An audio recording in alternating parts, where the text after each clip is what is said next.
They are all over the place. Yeah. They are all over the place. So to me, Konza City, for example, Techno City, aptly named, should be the starting point. They have already done some data centers there, serious data centers there. There are people who have come to invest there, including Koreans. I think the Japanese are there, private sector. I think I saw the other day, Riara University has established a branch there. So that then this city can be the leader in technology, innovation, in digital economy. Why? Because today you can innovate globally from Konza. You don't have to go to Europe to build your, innovations. That's powerful. So what government needs to do more is to look at the tech giants across the globe and find ways of attracting them. Like now the summit we are having. Can we have some French, tech companies invest in Konza, for example? Then solutions are developed here in Kenya for Africa and for the world. President Ruto has also done quite a bit of that. The markets that they are doing, they're integrating digital spaces for outsourcing. In Dhaka, we have like the CCI infrastructure there that is employing over, I think, 4,000 Kenyans in digital jobs at Tatu City.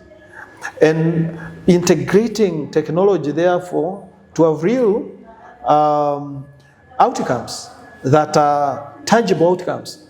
Because the building of infrastructure, network, for example, Kenya, I think, might, I've not checked my facts, but could be one of the most connected countries in Africa. I don't know what percentage of connectivity we have now, but you have seen the fiber optic connectivity, whether it is a Starlink, whether it is what, Kenya has really been able to do that.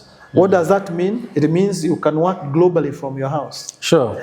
It means you can develop your own apps. You can develop things. You can come up with your startups. And we have a population for that. I think that is the next, the next space. You can work from home. You can develop apps from home. Actually, that's where the world is, and that's where we need to invest more. Maybe what are your thoughts about this project, which is I don't know, not a project really, the 2030 vision or Vision 2030? I find that it's kind of losing momentum. And was it a good idea? My thinking here is that it was a brilliant idea. It was enmeshed in the politics of the day a bit. Again, we have, I think in Kenya, we have not developed a space where one regime can hand over to the other regime and continue probably sharing and helping in implementation of projects that cut across regimes, that are for the benefit of the country, not for the election. So Kibaki came up with the Vision 2030, and I think Uhuru kind of did not completely follow to that. Because, for example, the Konza City was part of the Vision 2030. And I didn't really see good investment put into it during Uhuru's time. He did a bit, but he did not really. Look at the Lapset project, the Lamu port and all the way to Isiolo airport. Again, you find that Uhuru regime kind of, they had their hands off that. So you hear something is done there, tomorrow is not happening. It was part of Vision 2030. I had a conversation with the Director General of Vision 2030 then, Dr. Kasuku. And you could hear the kind of thinking that was into that program. Now, Ruto has not also picked it with the seriousness that I think it deserves.